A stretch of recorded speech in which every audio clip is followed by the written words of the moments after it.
Welcome, welcome, welcome. आज हम अपना नया चैप्टर शुरू करने जा रहे हैं क्लास 10th का, जिसका नाम है लाइफ प्रोसेसेस। और आप सबको फोकस होकर इसको सुनना है। एकदम कॉन्सेप्ट आपके क्लियर कर दिए जाएंगे इस वीडियो में। आज की ये फर्स्ट वीडियो है। तो अब देखते हैं लाइफ प्रोसेसेस। तो लाइफ प्रोसेसेस वो प्रोसेसेस होते हैं जो बहुत इंपॉर्टेंट है किसी भी ऑर्गेनिज्म को सर्वाइव करने के लिए। ठीक है, अब लाइफ हम देखेंगे और लिविंग देखेंगे। लिविंग क्या है? What's living? लिविंग वो है जिसमें कि जो है आपके मॉलिक्यूलर मूवमेंट्स होते हैं। मॉलिक्यूलर मूवमेंट जिसके अंदर हो उसको हम लीविंग बोलते हैं। जिसके अंदर मॉलिक्यूलर मूवमेंट्स हो रहे हो वो लीविंग है। जैसे कि आपका चेयर जो है वो एक नॉन लिविंग है, लेकिन ट्री जो है वो लिविंग है। उसमें मॉलिक्यूलर मूवमेंट्स होंगे, उसमें फॉर्मेशन होगा, तो उसको हम लोग बोलेंगे कैटाबॉलिज्म।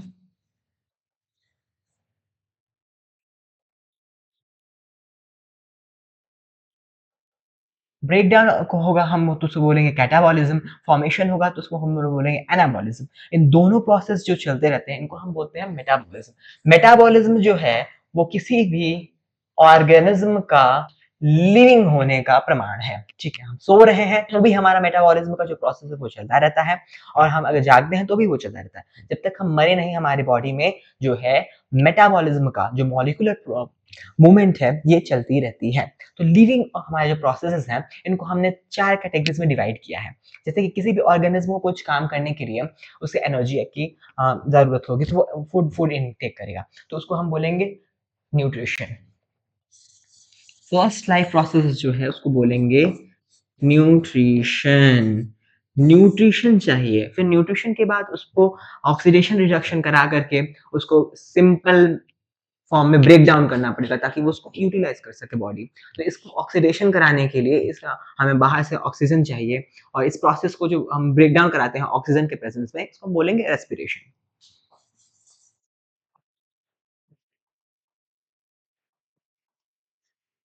एनर्जी अब बन चुकी है हमारी बॉडी में। जैसे अब मुझे इससे लिखना है हाथ से, और मैंने मुंह से खाया, यहाँ डाइजेस्ट हुआ, ठीक है, तो अब एब्जॉर्ब होगा और हमारे जो है ये ट्रांसपोर्ट होकर के हमारे पेट से हाथ तक आएगा ये एनर्जी, तब हम लिख सकते हैं। पैरों से आएगी तो हम साइकिलिंग करेंगे, वॉकिंग करेंगे, जंपिंग करेंगे। हमारी बॉडी में जहां जहां भी, जैसे इसको आंखों में चाहिए तो वो भी उसको ट्रांसपोर्ट होकर के आना पड़ेगा, तो इसको हम बोलते हैं ट्रांसपोर्टेशन। ये हमारा थर्ड लाइफ प्रोसेस है।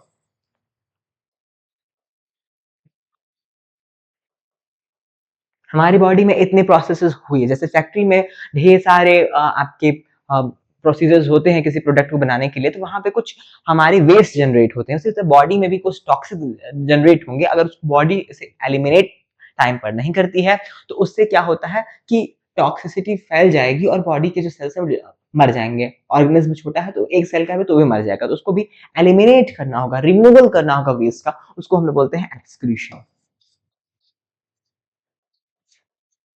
तो ये 4 लाइफ प्रोसेसेस हैं, इसको हम लोग पूरे चैप्टर में देखेंगे।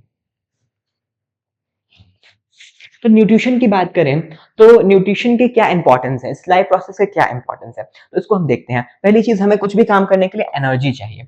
फूड हम खाएंगे, हमें एनर्जी मिलेगा, तभी हम कुछ कर सकते हैं। हमको पढ़ना है तो हमें भोजन करना पड़ेगा, क्यों? क्योंकि हम एनर्जी चाहिए पढ़ने के लिए। हमें साइकिलिंग करनी है, वी नीड एनर्जी।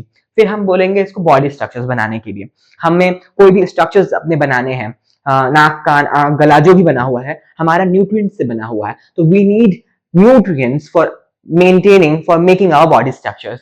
फिर ग्रोथ, छोटा बच्चा था वो बड़ा हुआ, उसको न्यूट्रिएंट्स चाहिए अपने बॉडी के डेवलपमेंट के लिए। देन रिपेयर, हमारा हाथ टूट गया, हमारा कुछ कट गया, हमारा कुछ छिल गया, then we need nutrients for repair process के लिए भी हमको हमें न्यूट्रिएंट्स चाहिए। रेगुलेशंस, यहाँ रेगुलेशंस हॉर्मोन्स, हमारी बॉडी में जो हॉर्मोन्स हैं, डिफरेंट डिफरेंट हार्मोन्स हैं, वो रेगुलेशन करते हैं, दे आर आल्सो न्यूट्रिएंट्स।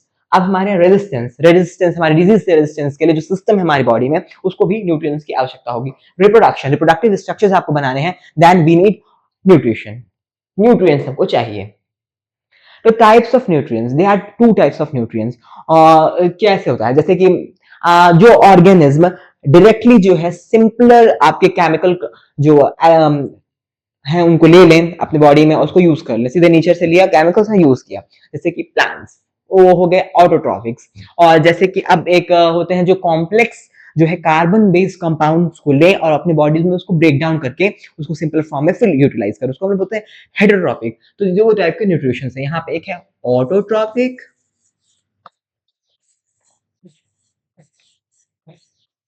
एक है heterotrophic.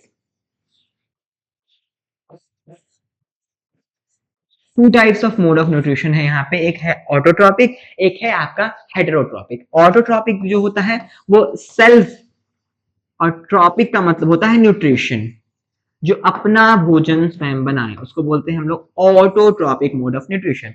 Heterotrophic mode of nutrition वो होता है जो कि दूसरे पे डिपेंडेंट हो, ठीक है। हेटेरो का मतलब होता है जो कि दूसरे पे डिपेंडेंट हो, डिपेंड्स ऑन अदर्स, ठीक है। जैसे प्लांट्स को खाएगा या फिर प्लांट्स को खाएगा, डिफरेंट एनिमल्स के प्रोडक्ट्स को खाएगा या एनिमल्स को खाएगा, मतलब जो दूसरे को खाए, उसके प्रोडक्ट्स को खाए, उसको हम हेटेरोट्रॉपिक बोलते हैं। जो अपना भोजन अपने बनाए, जैसे एक सिंपल फॉर्म से केमिकल्स को ले, उसको बोलेंगे हम ऑटोट्रॉपिक। जो अपना भोजन अपने बनाए उसको बोलेंगे ऑटोट्रॉपिक। हेटेरोट्रॉपिक वो है जो दूसरे पे जो है डिपेंडेंट रहेगा। तो जो एंजाइम्स क्या होते हैं, जैसे कॉम्प्लेक्स जो हमारे हमारे कंपाउंड हैं, उनको जो है ब्रेक डाउन करके सिंपलर फॉर्म में बदलने के लिए हमें कुछ बायोकैटलिस्ट चाहिए होते हैं। जैसे कि एक एग्जांपल देंगे हम सलाइवा का, उसमें सलाइवरी अमाइलेज होता है जो कि स्टार्च को, हमारी जो रोटी हमने खाई उसमें जो स्टार्च उसको ब्रेक डाउन किया और हमारे बॉडी में एब्जॉर्ब कराने में हेल्पफुल रहा। तो ये हो गए एंजाइम्स। तो ये जो होते हैं कॉम्प्लेक्स स्ट्रक्चर को तोड़ करके छोटे छोटे जो है प्रोडक्ट बनाते हैं। ऑटोट्रॉपिक मोड ऑफ न्यूट्रिशन, अब ये जो है मोड ऑफ न्यूट्रिशन जो है प्लांट्स और हमारे ब्लू ग्रीन अलगा करते हैं, ठीक है। कुछ हमारे जो बैक्टीरियाज है वो भी करते हैं। अब जो है ये क्या होता है कि इसमें अपना फूड अपने बनाते हैं और इनको जो है सिंपल जो है केमिकल कंपाउंड्स ही ये लेते हैं नेचर से। अब जो लीव्स होती हैं उसमें होते हैं मेसोफिल सेल्स, मेसोफिल सेल्स में होता है क्लोरोफिल, क्लोरोप्लास्ट में होता है हमारा क्लोरोफिल। तो इससे जो है हम इस प्रोसेस को देखेंगे कि कैसे ये प्रोसेस चलता है और कैसे जो है हमारा ऑक्सीजन बनती है जिसको हम लेते हैं। ऑक्सीजन के बारे में सबने सुना है, उसको हम देखेंगे कि हम कैसे ऑक्सीजन को लेते हैं इस प्रोसेस को। अब इसको डिटेल में हम देखते हैं। अब भी होता है ऑटोट्रॉपिक मोड ऑफ न्यूट्रिशन में क्या होता है कि ये जो है ये बहुत ये जो आपका इक्वेशन लिखा हुआ एग्जाम्स में पूछता है, इसको ध्यान से देख लीजिए कि कैसे जो है हमारा कार्बन डाइऑक्साइड और वाटर, क्लोरोफिल और सनलाइट के साथ मिल करके यहाँ पे ग्लूकोज बनता है और कैसे वहां से ऑक्सीजन निकलता है और जो हमारे वाटर का फॉर्मेशन होता है। ये जो है बहुत इंपॉर्टेंट इक्वेशन एग्जाम से बार बार पूछती है, इसको एक बार ध्यान से देख लीजिए। अब ये है इंपॉर्टेंट स्टेप्स ऑफ फोटोसिंथेसिस। क्या होता है फोटोसिंथेसिस में कि जो लाइट एनर्जी है वो जो है क्लोरोफिल से हमारे एब्जॉर्ब की जाती है। जो क्लोरोफिल हमारे मेसोफिल सेल्स के क्लोरोप्लास्ट में प्रेजेंट होते हैं, उनसे की हमारी जो लाइट एनर्जी है वो एब्जॉर्ब की जाती है। वो लाइट एनर्जी जो होती है वो कन्वर्ट की जाती है केमिकल एनर्जी में। उस केमिकल एनर्जी का जो यूज है उसको यूज करते हैं हम स्प्लिटिंग ऑफ वाटर में। जैसे कि स्प्लिटिंग ऑफ वाटर करके उसको हम हाइड्रोजन आयन में और जो है इलेक्ट्रॉन कुछ निकलेंगे और ऑक्सीजन निकलता है, ठीक है। फिर थर्ड प्रोसेस ये है कि हम उसका जो कार्बन डाइऑक्साइड है उसका रिडक्शन कराते हैं कार्बोहाइड्रेट्स में। तो तीन प्रोसेसेस हैं, एग्जाम्स में बहुत बार पूछी जाती हैं और इस प्रोसेस को ध्यान से याद रखना है। अब इसी इसको हमने डायग्राम के थ्रू दिखाया हुआ है कि कैसे ये सनलाइट एब्जॉर्ब हुई है क्लोरोप्लास्ट के क्लोरोफिल के साथ। मेसोफिल सेल्स में जो हमारे क्लोरोप्लास्ट है उनमें जो क्लोरोफिल है उससे जो है हमने सनलाइट को ट्रैक किया और उससे जो है वाटर को स्प्लिट किया, ठीक है। उससे जो आगे की प्रोसेस हुई, ठीक है, और जो ऑक्सीजन निकली वो एयर में रिलीज हो गई।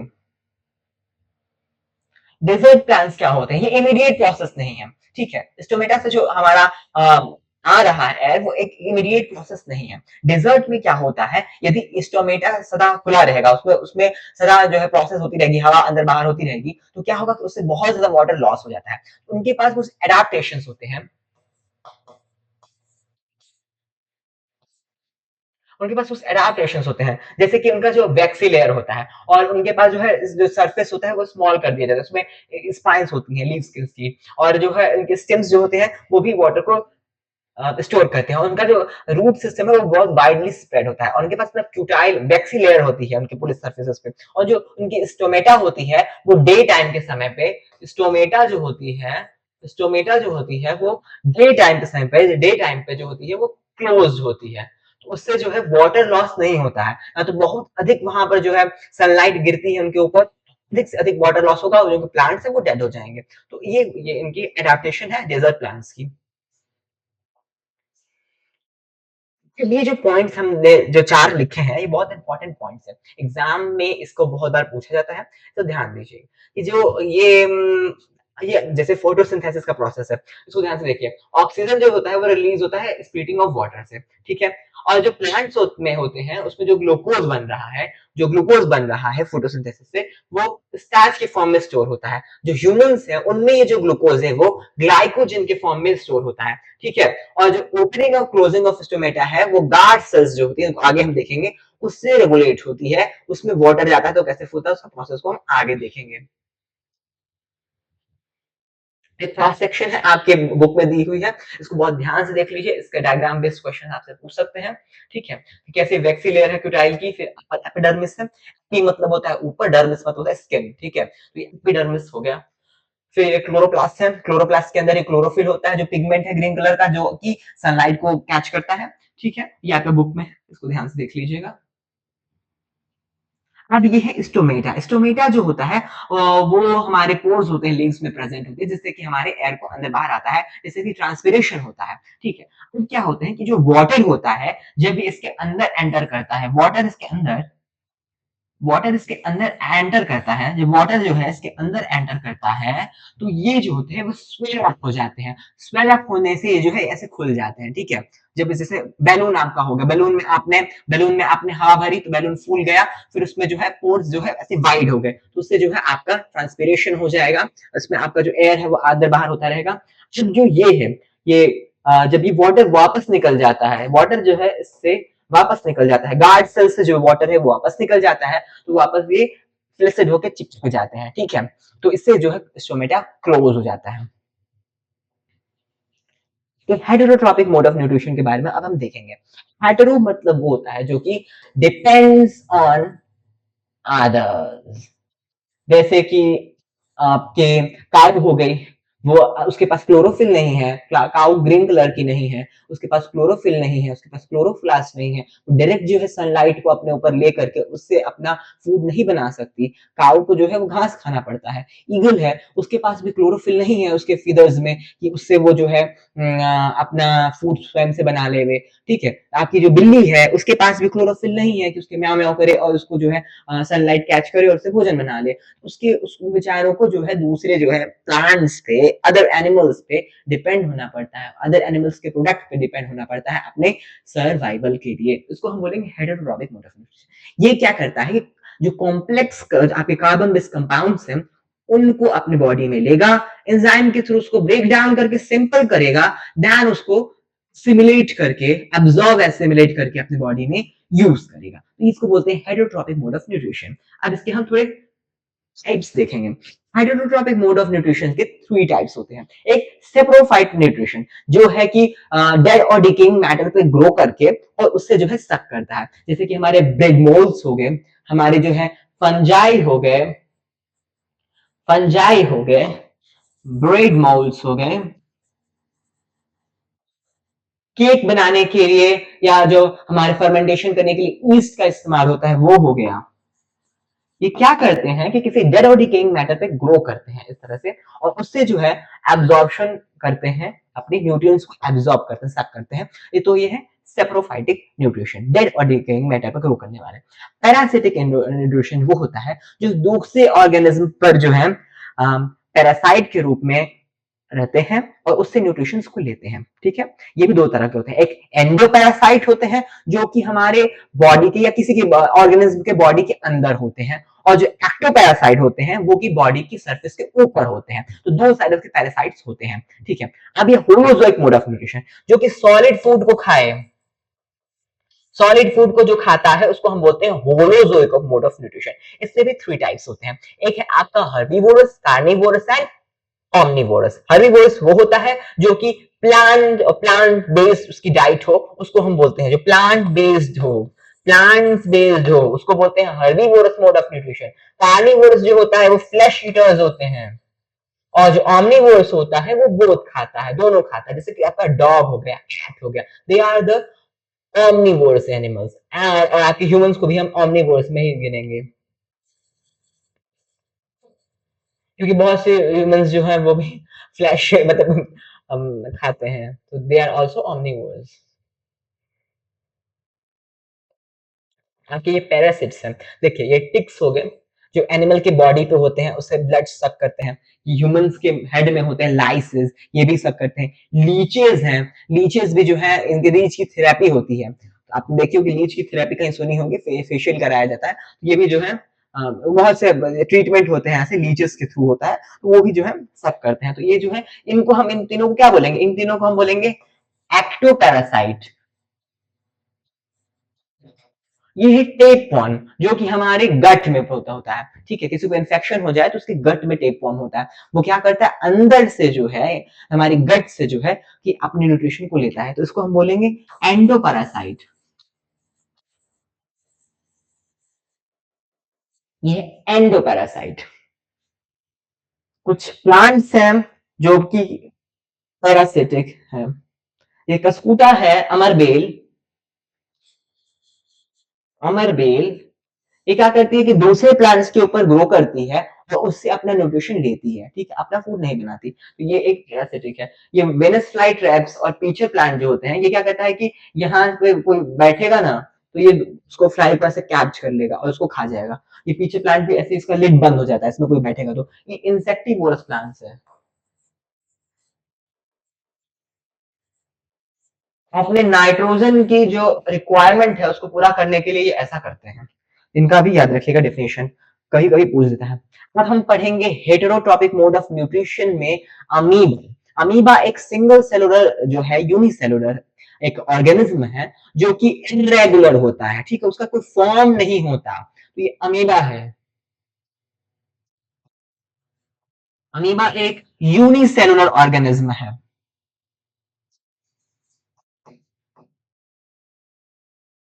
ये इरेगुलर इन शेप है, इरेगुलर है। अमीबा क्या करता है, ये यहाँ पे जैसे ये तो वाटर में होता है, पॉन्ड में होता है, जनरली ये क्या होता है पॉन्ड में होता है, पॉन्ड से पाया जाता है ये क्या करता है, यहाँ फूड आइटम आया तो एक फिंगर लाइक स्ट्रक्चर बनाकर जाएगा और फूड को वो ऐसे ऐसे से ग्रैब करेगा और उसको अपने अंदर लेगा। फिर फूड वैक्यूल्स के माध्यम से उसको फूड को जो है आगे की प्रोसेस करेगा, उसको डाइजेस्ट करेगा, फिर उसको एब्जॉर्ब करेगा और एसिमिलेट करेगा। देन आफ्टर उसको वो जो फूड है जो उसका अनडाइजेस्टेड फूड है उसको इजेट आउट कर देगा, बाहर निकाल देगा बॉडी के। तो ये अमीबा का जो है आपके यहाँ डाइजेशन पढ़ाया गया है, ठीक है। होमोसोइक मूड जो है जो सॉलिड फूड आइटम्स लेते हैं, जैसे कि हम ह्यूमंस हो गए, अमीबा हो गया, डॉग्स हो गए, काऊ हो गई, दे आर ऑल ये क्या है, ये होलोजोइक है, सॉलिड फूड को लेते हैं, इंजेस्ट करते हैं, खाते हैं, तो उसको हम बोलते हैं एजिशन। जो और उसको डाइजेस्ट करते हैं, उसके एंजाइम्स के थ्रू उसको डाइजेस्ट करेंगे, उसको हम बोलेंगे डाइजेशन। तो जो उसको खा लिया तो न्यूट्रिएंट्स बॉडी में आ गए, वो उसको एब्जॉर्ब करेंगे, जैसे बिलाई के थ्रू एब्जॉर्ब कर लिया, ठीक है, तो उसको हम बोलेंगे एब्जॉर्प्शन। और जो ये एसिमिलेशन प्रोसेस है डिफरेंट डिफरेंट बॉडी में जहां से उसको रिक्वायरमेंट वहां भेजना, उसको बोलते हैं हम लोग एसिमिलेशन। जो अनडाइजेस्टेड फूड है, अनडाइजेस्टेड फूड को बॉडी से रिमूव करना, उसको बोलते हैं हम लोग इजेशन। तो ये हमारे जो है प्रोसेसेस ऑफ डिफरेंट प्रोसेसेस है हमारी बॉडी में, होलोजोइक मोड ऑफ न्यूट्रिशन में, उसको हमने देखा। आपकी बॉडी में ये आपके इसमें पैरामीशियम के बारे में दिया है। पैरामीशियम जो है इसका फिक्स शेप होता है, ठीक है।